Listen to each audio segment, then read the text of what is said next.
Bonsoir, c'est Jen, c'est encore Evelyne. Soyez richement bénis au nom de Christ, notre Seigneur Jésus-Christ.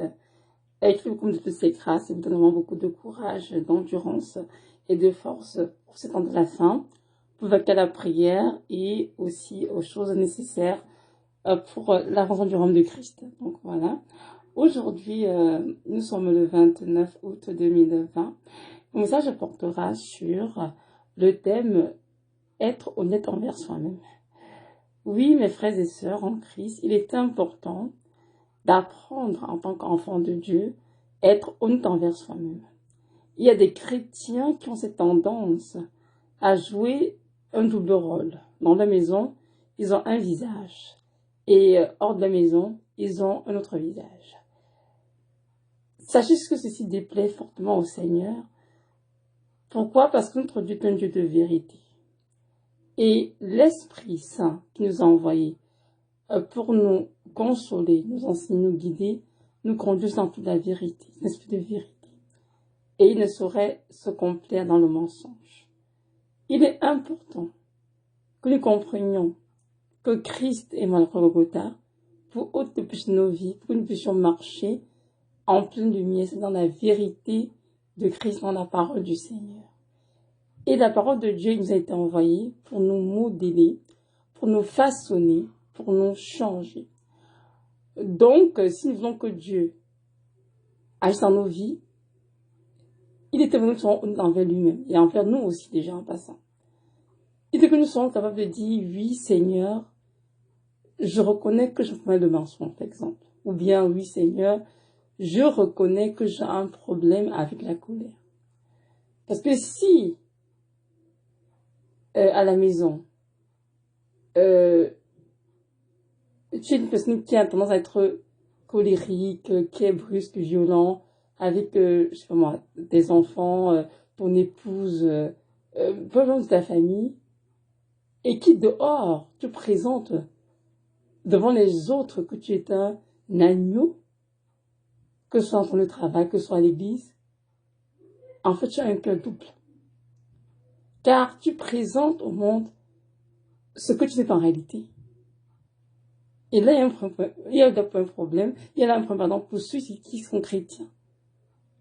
Il faudrait que tu admettes dans le Seigneur que tu as un problème avec la colère, le mensonge ou bien la fornication, peu importe le nom du péché, et que tu as besoin de son aide pour être transformé.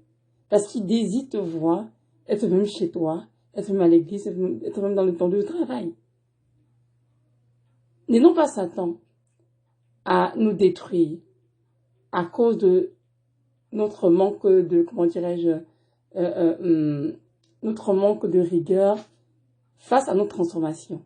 Nous devons, en tant qu'enfants de Dieu, désirer plus que tout au monde, être transformés et changés par Christ, afin d'éviter justement ce double visage. Malheureusement, beaucoup de chrétiens se disent chrétiens, ils veulent porter le nom d'être chrétiens, mais ne veulent pas être changés au fond de leur cœur. Et c'est ça qui fait qu'il y a beaucoup de païens qui refusent de se convertir parce que je t'écris, entendre dans leur bouche à chaque fois, Amen, Dieu est grand, le Seigneur fait ceci. Mais au niveau du caractère, il y a une véritable distorsion. On sent qu'il y a vraiment une, comment dirais-je, il y a vraiment comme une différence entre ce qui sort de leur bouche et la manière dont ils se comportent. Nous comprendre que notre façon de nous comporter, de nous tenir, de parler, dépend de ce qui est dans notre cœur. Si notre caractère est vraiment changé de l'intérieur à l'extérieur, les fruits seront magnifiques et seront évidents devant tout le monde. Mais si nous essayons de feindre, de présenter au monde ce que nous sommes pas en réalité, c'est tellement dommage. Nous sommes en fait de souiller notre Seigneur Jésus-Christ qui a tout donné pour nous racheter. Donc, je vais dans cette vidéo vraiment nous interpeller d'abandonner la duplicité. C'est-à-dire le fait d'avoir un double cœur. C'est quoi la duplicité? La duplicité, c'est le caractère de quelqu'un qui ne se montre pas tel qu'il est.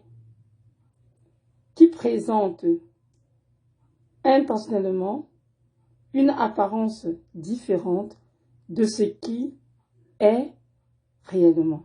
Voyez-vous?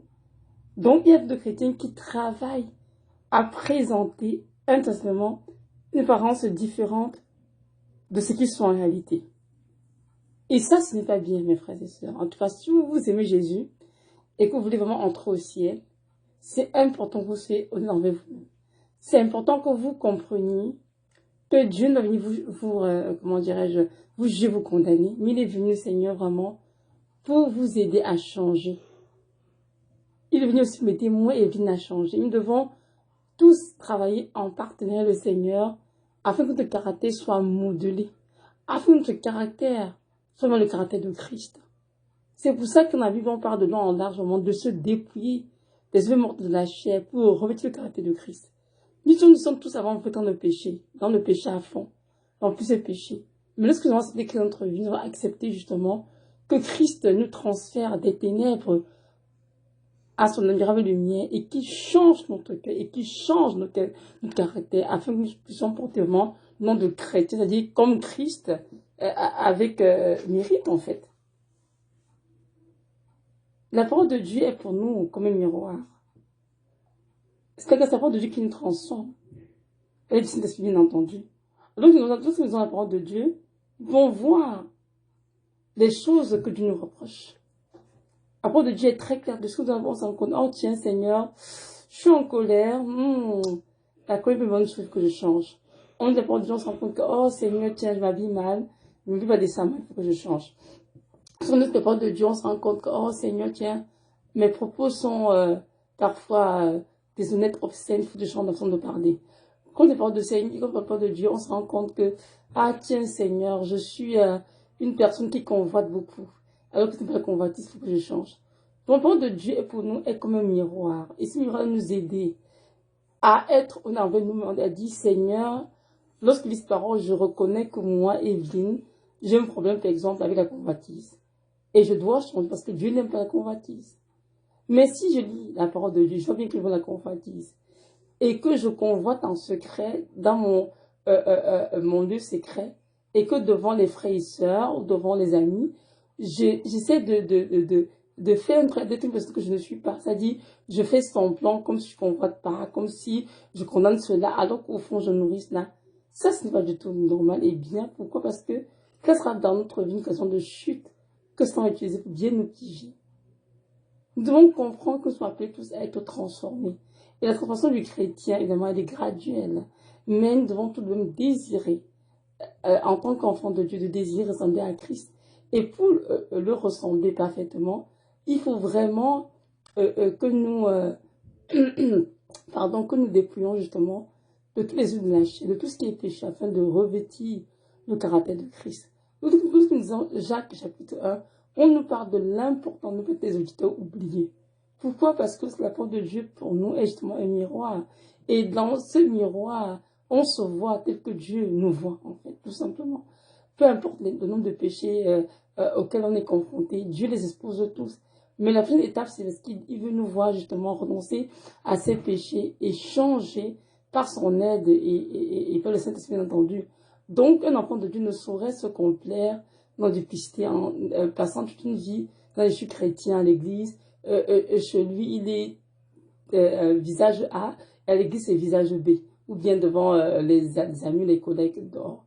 Non, ça, ce n'est pas une bonne chose. Ça, c'est vraiment l'œuvre du diable. Parce qu'en restant dans ces liens de duplicité, une chose est certaine, c'est que sans repentance, on ne verra jamais le Seigneur. Donc, c'est important, mes frères et sœurs, de vraiment désirer, vraiment, et de ressentir dans nos cœurs cette parole, des paroles salutaires qui changent nos vies, changent nos cœurs. C'est très important. Et il faut désirer changer. C'est ça que c'est écrit vraiment dans Hébreux 12-14, recherchez la paix avec tous, et la sanctification, sans laquelle personne ne verra le Seigneur. C'est quoi se sanctifier? C'est se séparer d'avec quoi? D'avec le péché, de tout ce qui est impur, la duplicité impure, un cœur double. Le Seigneur dans la parole, même dans ce testament, il commence fortement, il reprimande cela. Il n'aime pas les cœurs qui sont doubles. Donc, c'est important que nous soyons une personne dans notre maison, à l'église, dans notre lieu de travail. C'est très important. Arrêtons de jouer le Seigneur, arrêtons de dire Amen, ou bien on lit la Bible, on reste à la Bible, et pourtant, dans nos corps, on ne désire aucun changement. Nous devons désirer changer, nous devons laisser le Seigneur nous aider dans ce cheminement. Il est là pour nous aider, il est là avec nous, parce que il ne nous abandonnera jamais, notre Seigneur. Il n'est pas venu pour nous juger, nous condamner, il est venu, il a dit, il est venu pour ceux qui étaient malades, comme de guérison. Nous sommes ces personnes pour lesquelles le Seigneur est mort au Golgotha, pour venir vraiment justement nous nettoyer autour de nos vies de péché, nous donner cette grâce de marcher dans sa lumière, de marcher vraiment dans la vérité. Alors, pourquoi aujourd'hui on dit qu'on le connaît et on continue de marcher dans le mensonge? Parce que aussi avoir un double cœur, un double visage, ça c'est aussi mentir évidemment. Parce que la maison, on est une personne et dans une autre personne. Et cela est terrible dans le Seigneur. Alors, je nous exhorte dans cette vidéo à prendre conscience que cette chose que nous entretenons, que j'appelle la duplicité, enfin un cœur double, est quelque chose de grave à laquelle nous devons renoncer et accepter d'être honnête envers nous-mêmes. Et dire, Seigneur, voilà, lorsque la parole, je vois telle chose dans ma vie, Seigneur, je veux changer. Je veux que tu nettoies ma vie. Je veux, Seigneur, être délivré. Notre Dieu viendra avec le cri que tu lanceras vraiment pour t'aider. Notre Dieu viendra m'aider moi aussi. Mes frères et sœurs, c'est mieux d'accepter que maintenant, nous sommes encore où notre Seigneur n'est pas encore de retour, d'accepter son aide pour faire le ménage dans nos vies. C'est très important. Il faut attendre lorsqu'un va sonner pour dire, oh Seigneur, si je savais, j'aurais fait, si je savais, ce serait trop tard.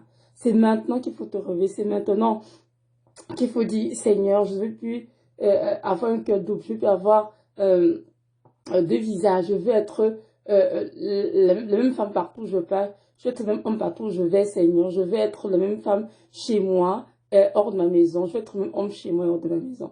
C'est très très important. Et vraiment, arrêtons de jouer à ce jeu qui est évidemment diabolique, parce que Satan sait très bien que ceux qui s'y prêtent ne finiront jamais la vie au ciel, mais bien en enfer auprès de lui, car c'est le maître de la duplicité, le capitaine le père du mensonge, et ne vient pas que Satan ne vient pas pour nous cajoler, il vient pour égorger, détruire, voler, c'est écrit dans Jean chapitre 10. Donc, retenons cela, que notre Dieu n'est pas là pour nous châtier ou nous condamner, nous juger, non. Il est nous sommes en temps de la grâce, où il vient nous dire, mon enfant, viens près de moi. Si quelque chose dans ta vie qui ne va pas, qui ne marche pas, arrête de faire l'hypocrite, arrête de dire, oh non, je veux la colère, ou je veux avec le mensonge, je veux la fornication. Viens maintenant et je vais t'aider à t'en sortir. Tu te lever de ces choses. Notre Dieu est fidèle pour accomplir tout ce qu'il nous demande. Donc, c'est ça. Donc, mes frères et sœurs, comprenons bien qu'il est important, il est même impératif que nous soyons honnêtes envers nous-mêmes si nous voulons que Dieu nous délivre. Mais si dans nos vies, Dieu montre des choses qui doivent être enlevées et que nous passons notre temps à faire semblant, comme s'il n'y avait rien, comme si Dieu n'avait rien montré, ce sera très dommage. Pas possible, mais pour nous, bien évidemment. Donc, je nous encourage tous à demander au Seigneur vraiment de nous donner la grâce d'être des femmes et des hommes qui ont un seul cœur, un seul visage, que ce soit à la maison, que ce soit avec les amis, que ce soit dans le lieu de travail, que ce soit à l'église. Donc, c'est ça. Donc, voilà, c'était juste ce petit message que je passe aujourd'hui. Que Dieu vous bénisse. Et vraiment, donne-moi cette grâce de ce que j'appelle l'amour pour la vérité, l'amour pour la sainteté. C'est très important. Si on ne l'a pas, on n'aura jamais le Seigneur. C'est certain. Donc, que Dieu vous donne cette grâce d'avoir l'amour pour la vérité et qu'il vous comble de toutes ces grâces. Amen.